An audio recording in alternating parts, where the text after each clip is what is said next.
Hello everyone, and welcome back to the show What Went Wrong. My name is Lauren Poulin, and I'll be your host. On today's episode, we'll be talking about the case of West Memphis Three. We'll dive into details about the crime, the suspects, the trials, and the reasons behind this episode's wrongful conviction. But first, we must look at the definition of what it means to be wrongfully convicted.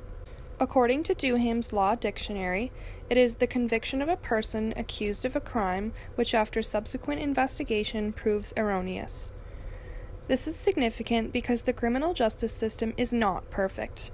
Mistakes are made, and because of this, it is estimated that nearly 9,750 wrongful convictions happen yearly in the United States alone. Stay tuned to find out exactly what went wrong.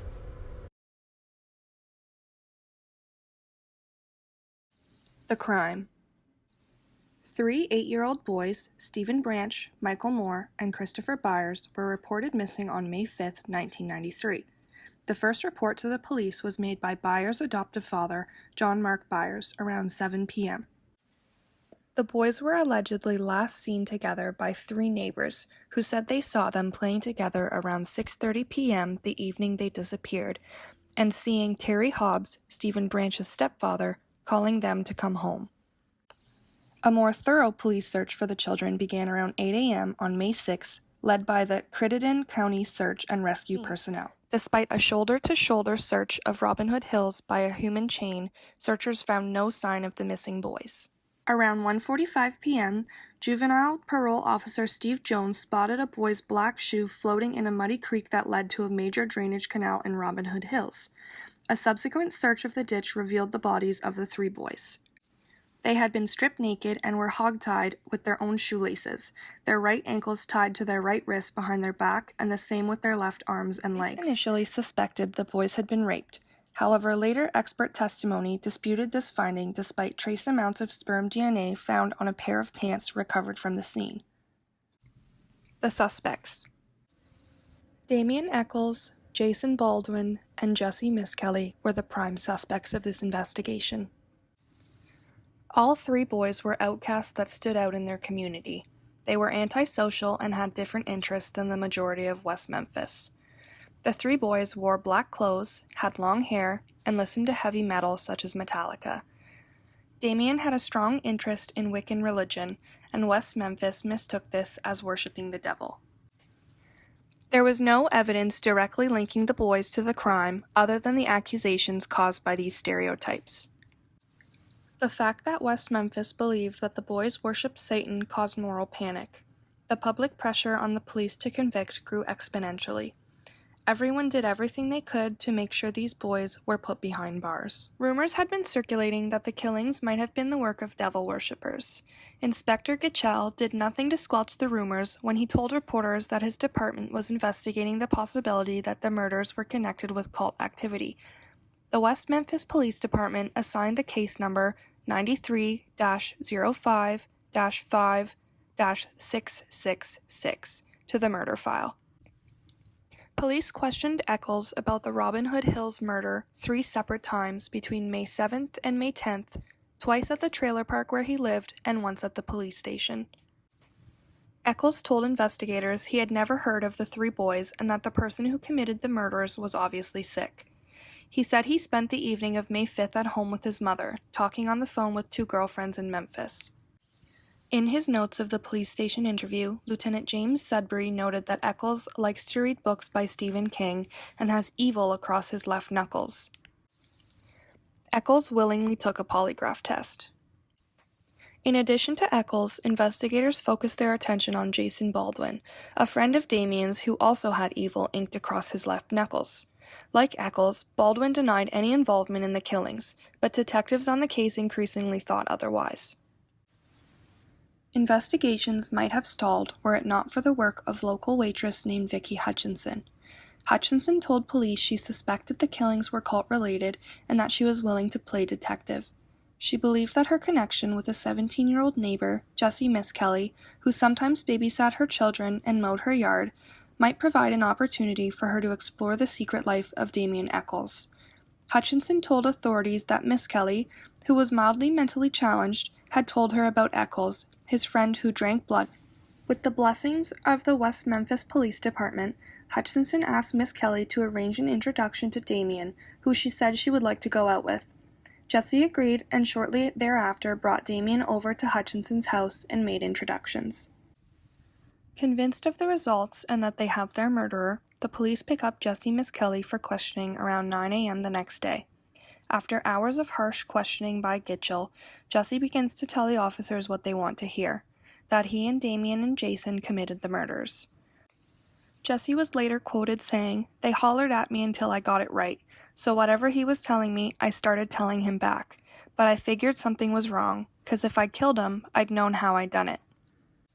Within hours after securing Jessie's confession, Deputy Prosecutor John Fogelman appeared before a municipal court judge for warrants that would allow searches of the homes of Miss Kelly, Baldwin, and Eccles. By 10:30 p.m. on June 3, 1993, all three teenagers were rounded up and each charged with 3 counts of capital murder. The trials. On August 4, 1993, Judge David Burnett presided at a pretrial hearing in Marion, Arkansas. Burnett ruled that Miss Kelly should be tried separately from Eccles and Baldwin. Burnett also ruled that the state could introduce Jessie's confession, despite defense arguments that it was obtained under coercive circumstances. In other important pretrial ruling, Burnett concludes that all 3 defendants should be tried as adults rather than juveniles. In the Miss Kelly trial, a jury of 7 women and 5 men was chosen. Fogelman told jurors that while they might find errors and discrepancies in Jessie's confession, they were largely explained by Miss Kelly's efforts to minimize his own role in the killings. "I think you will find that he lessened his own involvement," Fogelman said, "and that the proof is going to show that this defendant was an accomplice to Damien Eccles and Jason Baldwin in the commission of these horrifying murders."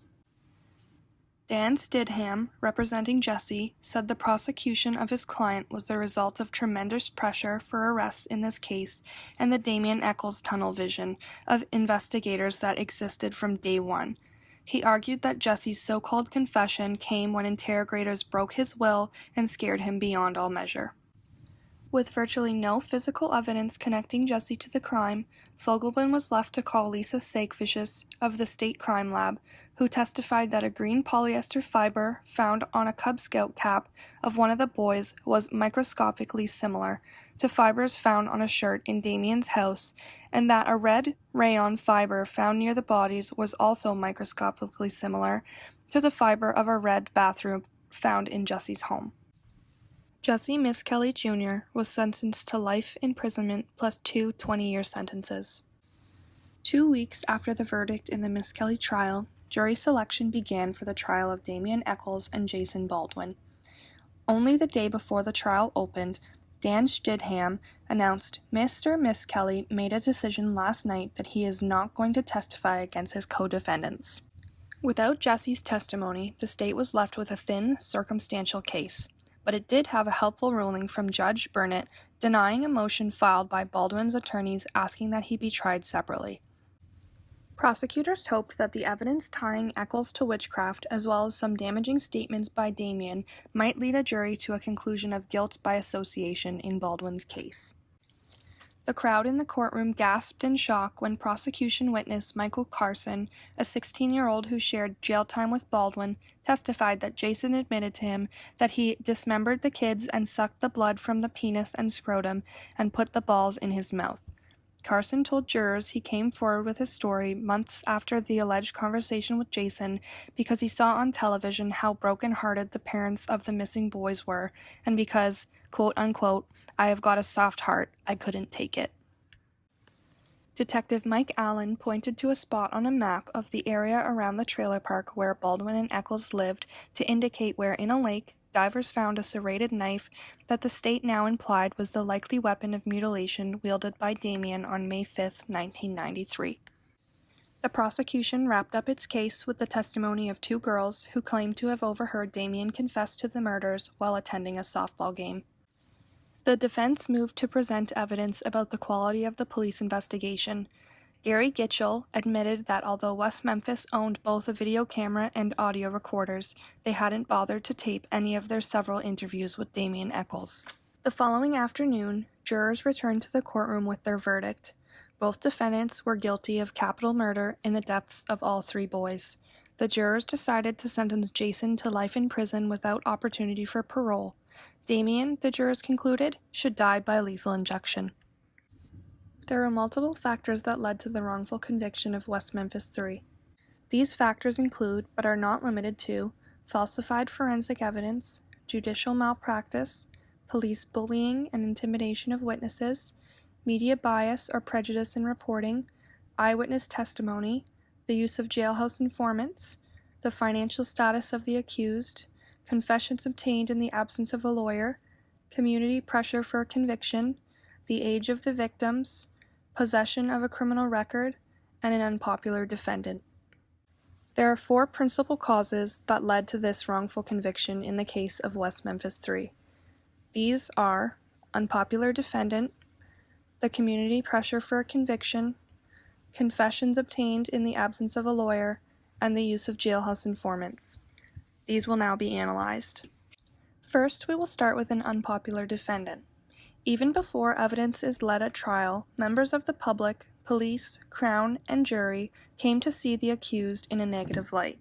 Oftentimes, this occurs in situations where the accused is a member of a minority group. Such minorities can include a person with radical political, religious, or social philosophies, or who is thought to be different from mainstream society. It generates among the jury myths and stereotypes of lawlessness and a propensity to commit crimes by that certain minority group. It is evident that the West Memphis Three would certainly qualify as an unpopular defendant. They wore black, were not interested in typical teenage things, and Damien was interested in Wiccan religion, which the small town misunderstood to mean he worshipped the devil. Next, we will move on to community pressure. High-profile criminal cases tend to inflame community passions and create intense pressure on the police to arrest and on prosecutors to convict the people responsible. The police are under great pressure from the public to solve violent crimes, which fuels moral panic and media frenzies. This pressure often gives way to tunnel vision. Tunnel vision occurs when the police are certain the suspect they have arrested is guilty, and therefore ignore all other possible suspects. Tunnel vision then leads to noble cause corruption. This covers a broad spectrum of conducts that masks itself as legitimate on the basis that the guilty must be brought to justice through any means possible. It is defined as an ends-based police or crown culture which manifests itself through illegal means, including perjury, falsification of evidence, planting of evidence, excessive force, or illegal searches. Now we can look at the confessions obtained, especially in the case of Jesse Miskelly. The type of false confession found in this case is called coerced compliant.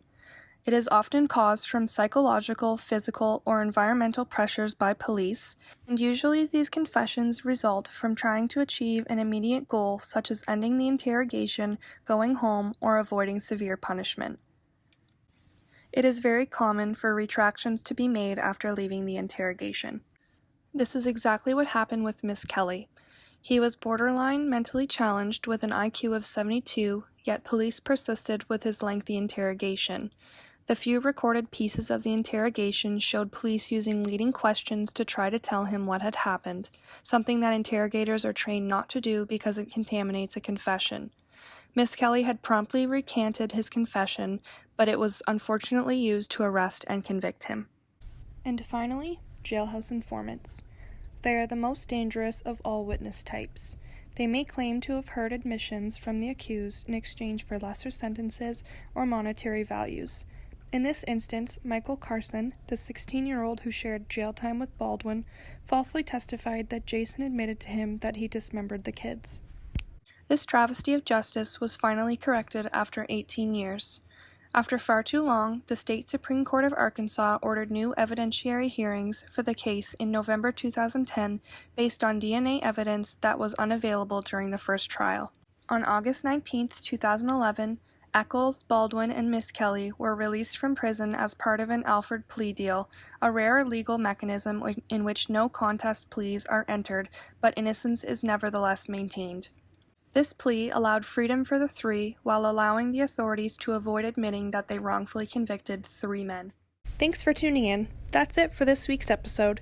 Make sure to come back next week for another case and to determine what went wrong.